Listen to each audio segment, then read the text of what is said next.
Okay, we are back. We are here to talk about some of the really common questions for adult daughters of emotionally immature or narcissistic or volatile mothers. I am Christina. I'm here with Maureen. And the question that we are talking about today is, why do I apologize so much? So this is a really, really good one, a really, really common one. And I'm curious, Maureen, if I can kick it to you, what are the thoughts that come up? Yeah, I love this one because I'll have people, clients, friends, in 10 minutes, like 8 apologies. Like, oh sorry, I'm like, oh sorry, I'm here. Oh sorry, they put something down. Oh sorry, and it's once you catch it, it's kind of hard to not notice it. And yeah, I think there's a lot of different ways we can go here and things that come up. But the most common thing that I see is that there is a sense of there's been a tension, there's been a transgression, there's something that happened. You can feel that relational eggshell feeling maybe, and you've learned throughout the years that your emotionally mature mother isn't going to be the one that apologizes.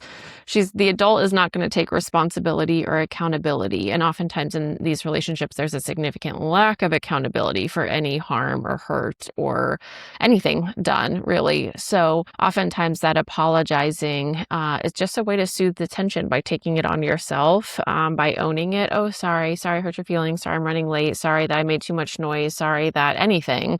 And it just like your accountability bucket is huge. Like you will own all of the things to reduce the emotional and relational tension that's there of just like, I'll take it. It's on me. I'll own it so that we don't have to do this thing anymore. I'll just be the one who takes the accountability and apologizes. So it's interesting hearing you talk about this because when I initially read this question, my mind immediately went in one direction, which we may circle back to. But as you were talking, where my mind went was this other direction, which is like a feeling like you don't want to take up space. Like that feels somehow connected to this of like, when we think about, I think in a part, women can be socialized in this way, but especially is reinforced in these dynamics of like, don't be a burden, make yourself small, don't make any waves. Like I think it can come from that space as well. So there's this whole accountability thread that I think is important to talk about. But then there's this other thread over here, which is like, just get really small. Like the best way to keep yourself safe in relationships is to like not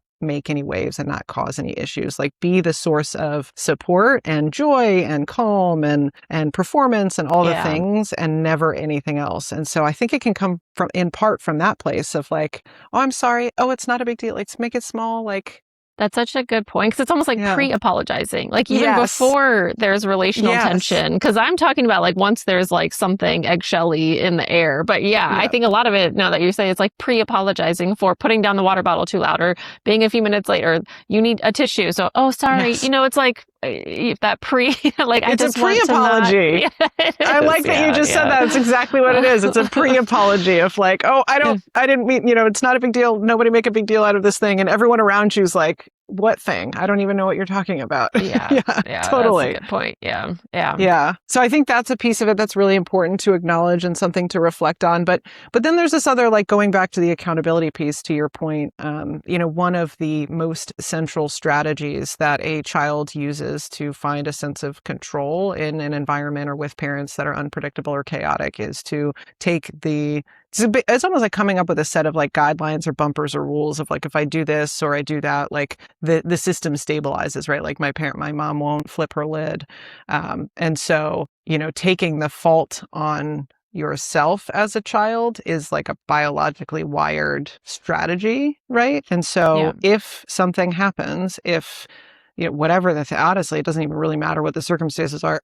And your mom has a very big reaction to it. The default setting is, oh, it's my fault. I did something wrong. I should have known that my mom was going to react in this big way. So it's taking the responsibility and putting it back in your bucket of like, she's not responsible for her reaction. I'm responsible for doing the thing that I knew would cause that reaction, right? And so that can show up then in adult relationships as well of like being very quick to take the responsibility. Like, I should have known if I asked that question. I should have known if I had expressed that need. I should have known if XYZ, this bad thing, this tension, this eggshell, this argument, this whatever would happen. So it's my fault, right? So there is a default setting of like, it's my fault, basically. Yeah, and sometimes reinforced by other family members, maybe another parent who's like, your mom hates it when blah, blah, blah, or Yes. you need to go out there and apologize so we can have a nice evening. That sense of it's innate and you're hardwired to stay connected. So you're going to own it and find a way to control and manage it. And if it's reinforced either by the other parent not taking their piece of the pie of accountability and someone coming in and being like, you need to go out there and apologize to your mother, it's hard to overcome that. So then you go into the world with this sense of like, I'm responsible for everyone's emotions and reactions. And so I'm going to pre-apologize and post-apologize and all the apologizing so that, it doesn't feel like that disconnect. Yeah, that goes into the role that child plays.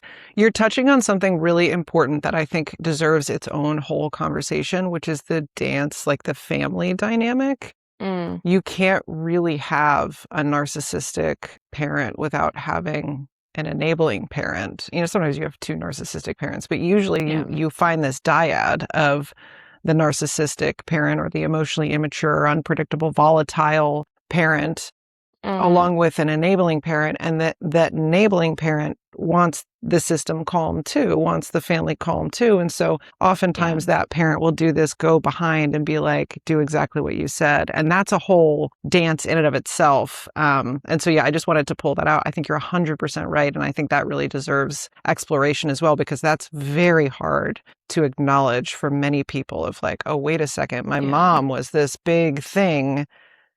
And now I'm realizing, wait, my dad really needed to step up a little bit more than he did. And that can be hard to process.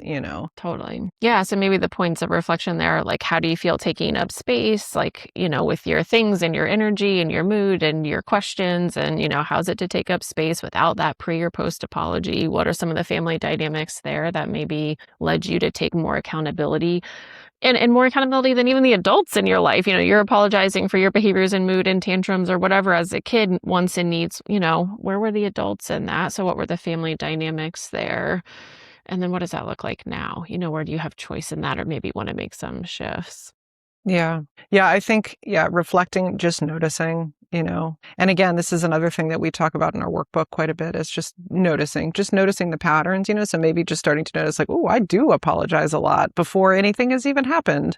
And then having that Yeah. opportunity to reflect on maybe where you learned how to do that. And then it's the challenging yourself to do it differently because you're not in that Yeah. space anymore and not in that environment anymore. So, yeah, it's a good thing to think about. Yeah. All right. Thanks for being here, and we're hoping you'll join us again soon.